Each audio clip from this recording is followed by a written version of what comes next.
وناديناه أن يا إبراهيم قد صدقت الرؤيا إنا كذلك نجزي المحسنين إن هذا لهو البلاغ المبين وفديناه بذبح عظيم. بارك الله لنا ولكم في القرآن العظيم ونفعنا وإياكم بالآيات والذكر الحكيم. صدق الله مولانا العظيم وصدق رسوله النبي الكريم ونحن على ذلك لمن الشاهدين والشاكرين والحمد لله رب العالمين. الحمد لله গত জমা থেকে জমা পর্যন্ত সুস্থ রাখার পরে আসার বসার অভিজ্ঞান করছেন। শুধু পবিত্র জমার দিনে নয়, কোরবানি সম্পর্কে আলোচনা বলা এবং শোনা হয় অভিজ্ঞান করুক।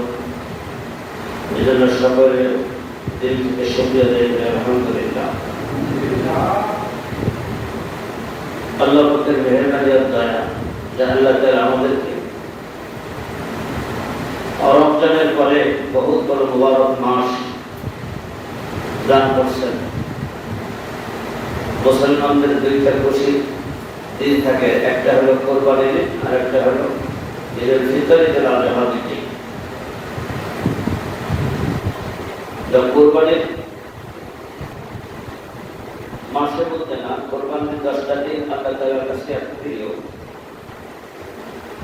রাসূলুল্লাহ সাল্লাল্লাহু আলাইহি ওয়াসাল্লাম বলেন, আমার সাহাবারা শোনো, কোরবানির 10 দিন 10 রাত আল্লাহর কাছে এত প্রিয় যে এই দিনের তুলনা অন্য দিন নয়।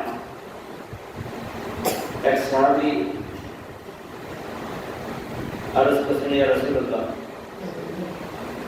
তো এই দিন এত মর্যাদা, এই দিনের মান সম্মান এত, এই দিনের নেকি এত বেশি, তো জিহাদের চাইতেও বেশি। রাসূলুল্লাহ সাল্লাল্লাহু আলাইহি ওয়াসাল্লাম বলেন, হ্যাঁ, জিহাদের চাইতেও বেশি। তার কারণ কুরবানির দিন কুরবানি ছাড়া অন্য কোনো আমল আল্লাহ তাআলার কাছে এত মর্যাদা না, কুরবানি ছাড়া। অর্থাৎ ওই দিন কুরবানি আল্লাহর কাছে পছন্দনীয়, কুরবানি সবচেয়ে পছন্দনীয় আল্লাহর কাছে। রাসূলুল্লাহ সাল্লাল্লাহু আলাইহি ওয়াসাল্লামের হাদিসের মধ্যে এটাও পাওয়া যায় যে ব্যক্তির উপরে কোরবানি ওয়াজিব, সে যদি কোরবানি না করে নামাজ পড়তে আসে তাকে দণ্ড দেওয়া হয়েছে, নামাজের ক্ষেত্রেও না আসে, নামাজ না আসে। তার কারণ তার ওয়াজিব বাদ দিচ্ছে, ওই ওয়াজিব বাদ দিয়ে এই ওয়াজিব কোরবানি ওয়াজিব, কোরবানি আদায় করতে হবে, কোরবানি দিতে হবে। তার কারণ এই কোরবানি শিখেছেন ইব্রাহিম আলাইহিস সালাম। এই কোরবানি হলো ইব্রাহিম আলাইহিস সালামের সুন্নাত। এই কোরবানি আমরা করব ইব্রাহিম আলাইহিস সালামের এই সুন্নাতকে জিন্দা করব। যেটা আল্লাহ পাক বলেছেন, আল্লাহ তাআলার কাছে দরখাস্ত করছেন, রব্বি হাবলি মিনাস সালিহিন। আল্লাহর কাছে দরখাস্ত করছেন আল্লাহ তাআলা ইব্রাহিম আলাইহিস সালাম, যে আল্লাহ আমার একটা নেক সন্তান দান করুন। নেক সন্তান আল্লাহর কাছে চাইছে, নেক সন্তান আল্লাহ পাক দান করছেন। বয়স ছিল কত? 80 থেকে 82 বছর বয়সে আল্লাহ পাক সন্তান দান করছেন। তো আল্লাহর কাছে চাইছেন ওইভাবে, এমন না আল্লাহ আমার কোনো সন্তান দিবে না, আমার একটা সন্তান দেন। আমার বিজয় প্রাপ্তি যারা কেউ থাকে না, এরকম আল্লাহর কাছে বলেন। ওই সন্তান আল্লাহর কাছে চাই নাই, চাচ্ছেন আল্লাহ আমাকে একটা নেক সন্তান দান করো। আল্লাহ সন্তান দান করছেন, নেক সন্তান। আর সেই সন্তানের ব্যাপারে আপনারা ইতিহাস বহু জানেন যে আল্লাহ হযরত আলাইহিস সালাতু ওয়াস সালাম এই সন্তানকে নিয়ে বনবাসে তাকে দেওয়া হল। বনপ্রান্তরে এমন জায়গা কোনো মানুষের বসবাস নেই, কোনো মানুষের কোনো আনাগোনা নাই, কোনো ঘর বাড়ি নাই। সেই জায়গাতে আল্লাহর হুকুম হয়েছে ইব্রাহিম আলাইহিস সালাতু ওয়াস সালাম তার স্ত্রী হযরত আলাইহিস সালাতু ওয়াস সালামকে নিয়ে সেই জায়গাতে রেখে আসে। এখন যাওয়ার পথে এরকম ভাবে রাইখা যখন ইব্রাহিম আলাইহিস সালাতু ওয়াস সালাম চলে যাচ্ছেন, হযরত আলাইহিস সালাতু ওয়াস সালাম পিছে পিছে দৌড়াইতেছেন। আমার সবই শোনো, আমাকে যে এখানে রেখে দেওয়া হইল, এটা কি আল্লাহর হুকুমে না আপনার ইচ্ছায়? এই কথাটা শোনার জন্য হযরত আলাইহিস সালাতু ওয়াস সালাম হযরত ইব্রাহিম আলাইহিস সালাতু ওয়াস সালামের পিছনে দৌড়েছেন। ইব্রাহিম আলাইহিস সালাতু ওয়াস সালামের পিছের দিকে তাকাইছিল না, এক জায়গাতে স্থির করে বলতেছিলেন আল্লাহর হুকুমে, শুধু একটা শব্দ আল্লাহর হুকুম। এই শব্দ বলার সাথে সাথে হযরত আলাইহিস সালাতু ওয়াস সালাম আসলেন, জায়গায় চলে আসলেন। সামান্য কিছু জিনিস, এক মস্ক পানি, কয়েকটা খেজুর বলে এইগুলো দিয়ে কোন রকম তাকে রেখে চলে আসে। কতদিন থাকবে, কতদিন এই পানি খাবে, এটার কোনো খবর নেই। তো বলেন খেজুর আর একটু পানি কত সময় থাকে? বলে খেজুরও শেষ হয়ে গেছে, পানিও শেষ হয়ে গেছে। ইসমাঈল আলাইহিস সালাতু ওয়াস সালাম এরকম ভাবে পানির পিপাসায় কান্নাকাটি করতেছিলেন, ছটফট করতেছিলেন। হযরত আলাইহিস সালাতু ওয়াস সালাম পানির জন্য সাফা একবার দৌড়ে গেছেন, মারওয়া একবার দৌড়ে আসেন। মাঝে স্টপেজ করছেন কিভাবে? পিছের দিকে ফিরে দেখছেন বাচ্চা নাকি রেখে আসলাম, সেই বাচ্চা নাকি কোনো কিছুতে নিয়ে যায় বলে এরকম ভাবে নিয়ে ওই জায়গাতে দৌড় মারছেন। ওই জায়গা থেকে দৌড় দিয়ে সাফায় চলে গেছেন। আবার সাফা পাহাড়ের উপর উঠেছেন, উপর উঠে দেখে যে মারওয়া এরকম দেখা যায় পানির মতো কি যেন। আবার ওখান থেকে আবার দৌড় মারছেন, দৌড়ে চলে আসেন মারওয়ার পাহাড়ে এসে দেখে, পাহাড়ের উপরে দেখে যে পানির কোনো খবর নেই। মারওয়ার থেকে আবার দেখা যায় সাফা পাহাড়ে এরকম পানির মতন। আগে দেখছেন না চৈত্র মাসে এই শহরের দিকে তাকাই মনে হয় যে কি জানি রোদ যায়, মনে হয় যে বৃষ্টি হয়েছে যায়। একবার তো বলছেন এখানে আবার ওখানে এরকম ভাবে 7 বার চক্কর মারছেন। আর এরকম ভাবে দেখেন সমস্ত হাজিদের জন্য ওয়াজিব হয়ে গেছে সাফা মারওয়া হবে। সমস্ত হাজিরা যেই জায়গা নিয়ে হযরত আলাইহিস সালাতু ওয়াস সালাম দাঁড়াইছেন, ওখান থেকে দাঁড়িয়ে আবার দৌড় মারছেন। কত দূর গেছেন? সেখান থেকে আবার হেঁটে গেছেন।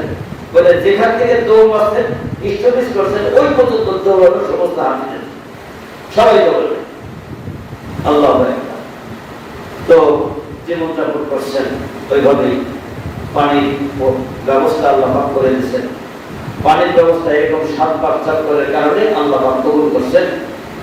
কোন কোন রিওয়ায়াতে আছে হযরত জিবরাইল আলাইহিস সালাতু ওয়াস সালামের পাখা দিয়া এরকম লালা দিছে, পানির ফোয়ারা আছে। আবার বেশিরভাগ উলামা একরাম বলেন এই কথাই যে ইসমাঈল আলাইহিস সালাতু ওয়াস সালাম যখন পানির জন্য পাটা লাফালাফি করতেছিলেন, ওই পানির নিচের দিকে পানির ফোয়ারা আছে। সারা বিশ্বের মানুষ এই পানি পান করতেছে। বলে কিয়ামত পর্যন্ত মানুষ ওই পানি পান করবে, খাবে, অজস্র পানি দিতেছে, কোন রকম এক বিন্দু পরিমাণ কমতি নেই। কোনদিন ওই পানি ওই কুয়াটা কোনদিন ধোয়াও লাগেনি। এমন অবস্থা হয়েছে যে একটু আয়রনও পড়েনি, ধুয়ে পরিষ্কার করা লাগেনি, কোনদিন লাগবেও না। এত স্বচ্ছল, এত পরিষ্কার পানি আল্লাহ পাক দিয়েছেন।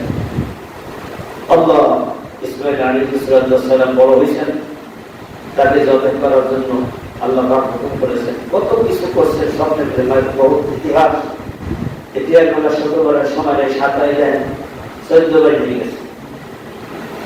মুসলিমের সামনে কত কিছু করবো, বলার সময় পাওয়া যায় না। গোসাই কাছে বলার কোনো কাজ নেই, যেহেতু সংক্ষেপে বলতে মনে হয় একটা সব শরবত গুলাই একটা খাওয়া দিবে এমন একটা অবস্থা মুসলিমদের। আজাদ দেশে 12:30 এই বলতে আসি কার কাছে কি বলবো। তো আসলে তো আমাকে এই উদ্দেশ্য না, আমার উদ্দেশ্য ছিল কি যে কিভাবে নামাজ কালাম করতে হবে, নামাজের ব্যাপারে কথা প্রত্যেক সময়, কিন্তু এখন হয় না, পরিস্থিতি বুঝে কাজ করতে। সামনে কোরবানি, এখন তো নামাজের কথা কওয়া হয় নাকি, নামাজ বাদ দিতে নাকি, সামনে কোরবানি করতে নামাজ বাদ দিতে, এরকম কিছু নামাজ বাদ দিয়ে কোরবানি না। আল্লাহ তো আল্লাহর হুকুমে এরকম ভাবে 100 উট আল্লাহ রাস্তায় কোরবানি করে দিচ্ছেন, তারপরে স্বপ্নে দেখাইছেন, হ্যাঁ এরকম জবাই করা তোমার প্রিয় বস্তুকে আমার রাস্তায় কোরবানি করো। ইসমাইল আলাইহিস সালাম এরকম রেডি, ইব্রাহিম আলাইহিস সালাম পরামর্শ করছেন বাপ পিতার পরামর্শ করছেন, কোরআনে কারিমে প্রমাণ দলিল সবকিছু রয়ে গেছে, বাপ পিতাদের পরামর্শ করছেন যে আমি তো স্বপ্নে দেখছি এরকম তোমাকে জবাই করা। তো বাচ্চা এরকম জবাব দিচ্ছে কি, নবীদের স্বপ্ন কোনোদিন মিথ্যা হয় না। আপনাকে যদি আল্লাহ পাক স্বপ্নে দেখেই থাকে ঠিক এটাই করবেন, যেহেতু আমিও রেডি আছি। বাচ্চা কি বলে, আমিও রেডি আছি, যেহেতু আল্লাহর হুকুম, কিন্তু অমান্য করার কাজে নেই। নবীর বংশের ভিতরে নবী আসছে, যেহেতু ধৈর্য আল্লাহ পাক দিয়ে দিচ্ছেন, সবুরকারীর মধ্যে একজন বাচ্চায় বলে দিচ্ছে, আমি সবুরকারীর মধ্যে একজন, আপনি আমাকে পাবেন। বাচ্চা যেভাবে করেন সেভাবে আমি রাজি আছি, যেভাবে শোয়াবেন সেভাবে আমি রাজি আছি। হ্যাঁ, তবে এমন কিছু করেন না আপনার চেহারার সাথে আমার চেহারা যেন বেশ হয়ে না যায়, চোখে চোখে চোখ করে যায়, আপনার মায়া লাগবে, আল্লাহর হুকুম অমান্য হয়ে যাবে, আমাকে উপভোগ করে শোয়াই দিতে, এমনকি আমার হাত পা ভেঙে দেবে। প্রশ্ন করা হয়েছে, কেন ভেঙে দেব, তুমি না সবরকারীর ভিতরে একজন? হতে পারে যদি জবের করার কারণে আমার পাটায় বিষিত হয়ে যায়, আপনার কোনো কষ্ট হয়, দেখছেন সব দিক দিয়ে পরামর্শ ছেড়ে দিয়ে গেছে। তো আল্লাহর হুকুমের জন্য জবাই হয়ে গেছে, আমাদের সবার উপরে এইটা ওয়াজিব হয়ে গেছে। কি বলেন, সমস্ত মুসলমানের উপরে এই কোরবানি ওয়াজিব হয়ে গেছে। ইসমাইলের পরিবর্তে দুম্বা জবাই হয়ে গেছে। আল্লাহ পাক পরীক্ষা করছেন, পরীক্ষা পাস করছেন, তো তার অনুসরণ আমরা করবো, অনুকরণ আমরা করবো। শয়তানরে আমরা পাথর ফেলি, মারি না। হজে গেলে 3 শয়তান আছে, বড় শয়তান, মেজো শয়তান, ছোট শয়তান। এই 3 শয়তানকে পাঠানো, শয়তান কি করে বসা আছে, শয়তান ওখানে বসা নেই, অনুসরণ আল্লাহ আল্লাহর হুকুম ওখানে মারতে হবে। যেহেতু এই জায়গায় শয়তান ধোঁকা দিছিল, ইব্রাহিম আলাইহিস সালামকে ধোঁকা দিছিল, ইসমাইলকে বলছিল সরাসরি, এই তোমাকে নিতেছে কোথায় জানো, তোমাকে জবাই করবে, তোমাকে জবাই করবে, এরকম বলছেন। তো ওই জায়গাতে আল্লাহর হুকুম এসে গেছে যে যত হাজিরা যাবে ওই জায়গা পাথর মারবে, 7টা কঙ্কর মারবে, 30-40টা পাথর মারবে প্রতিদিন, 70টা পাথর মারবে। তো সেটা আমাদের উপর ওয়াজিব। আমরা এই ওয়াজিব কিভাবে পালন করবো? আল্লাহ, আমরা তো এখন বর্তমান গত সময় কথাটা বলছি যে খুঁজি কিভাবে কোরবানি না করে মারা যায়, হ্যাঁ কিভাবে কোরবানি না করে মারা যায়, এই চিন্তায় সবসময় থাকে। আসলে আমরা মুসলমান, আমাদের উচিত হলো এইটি যে কিভাবে কোরবানি করা যায়, এটা না কিভাবে কোরবানি করলে, হ্যাঁ হাদিসের মধ্যে আছে রাসূল সাল্লাল্লাহু আলাইহি সাল্লাম বলেন, বিকুল্লি শাআরাতুন হাসানা, যে প্রত্যেক লোমের পরিবর্তে এক একটা নেকি সব সময় আসে না। আপনি কুরবানি করবেন, প্রত্যেক লোমের পরিবর্তে এক একটা নেকি আপনি পাবেন। আপনি গোশত খাওয়ার জন্য একটা খাসি জবাই করেন, রুষ্ট গোশত একটা করে জবাই করেন, হাদিসে হাদিসে বলেনি, কোনো ওলামা একরাম বলবে না, কোথাও কেউ বলবে না যে একটা নেকি আপনার হয়েছে। গরু বিশাল বড় একটা জড়ো করছে, একটা নেকিও হয়নি, অথচ আল্লাহর জন্য, আল্লাহকে রাজি খুশির উদ্দেশ্যে কোরবানির সময় যতদূর সম্ভব কোরবানি ওয়াজিব, এই হিসেবে আপনি আল্লাহর ভয়ে একটা কোরবানি করছেন। এই কোরবানির প্রত্যেকটা লোকের পরিবর্তে আল্লাহ পাক এক এক নেকি দান করবেন, এক এক নেকি দান করবেন। এই নেকি সবসময় আসে না, সেই কারণেই এই কোরবানির সময় আমাদের যার উপর কোরবানি ওয়াজিব হয়েছে তার তো আমরা কোরবানি করবই। যাদের উপর ওয়াজিব হয় নাই তারাও চেষ্টা করব, যাদের উপর ওয়াজিব হয়নি তারাও চেষ্টা করব কোরবানি করার জন্য। এই নেকি থেকে কেউ মাহরুম হবে না। তবে আসেন, আমরা কোরবানি অনেক সময় করে থাকি, যেখানে সেখানে যেখানে মনে হয় সেখানেই কোরবানির জন্য জবাই করার জন্য প্রস্তুত হয়েছে। আসলে নির্দিষ্ট একটা জায়গা এরকম ভাবে কি করা, ব্যবস্থা করা। হ্যাঁ, একটা জায়গার ভিতরে, মনে করা একটা মাঠের ভিতরে, অথবা এমন একটা নির্দিষ্ট জায়গা যে জায়গা জবাই করলে মানুষ আসা যাওয়ার পথ আছে, যাওয়া আসা করলে কোনো কষ্ট হবে না, নিরাপদ জায়গায় আপনি জবাই করেন। অথবা পরিষ্কার জায়গায়, পরিষ্কার পরিচ্ছন্ন জায়গা আছে, সেই জায়গায় আপনি জবাই করেন। কিন্তু জবাই করার পরে কয় পরিষ্কার করার যা কিছু দরকার আপনি ব্যবহার করেন, যাতে কোনো মানুষ কষ্ট না পায়। তাহলে দেখেন, কেউ একটা গালিও দিবে না, অথচ যাতে এখানে কোরবানি হয়েছে কিনা তাও কেউ জানবে না। তাই সবার জন্য ভালো, আমি কোরবানি করছি আল্লাহর জন্য, নেকি পেয়ে যাবো। ওই রাস্তাতে আসা যাওয়া করছে, কেউ কষ্ট পায়নি, সেই জন্য নেকি পাবো। কি বলেন? করছি ঠিক, পরিষ্কার করে দিচ্ছি। হ্যাঁ, এরকম মেডিসিন দিয়ে দিচ্ছি। সরকার আমাকে কি দিবে না দিবে সেই চিন্তা করে আমার ওইটা লাভ নেই। ওখানে রক্ত পড়ছে, কোরবানি জবাই, পশু জবাই করার আগে একটা গর্ত খুঁজে নিই, গর্ত খুঁজে সুন্দর রক্ত পরিষ্কার ভাবে ওইটার ভিতরে পড়ে। রক্তটা যখন পরিষ্কার হয়ে যাবে, পড়া শেষ হয়ে যাবে, কোরবানির যন্ত্র যখন শান্ত হয়ে যাবে, তখন তার শরীরে হাত দিব।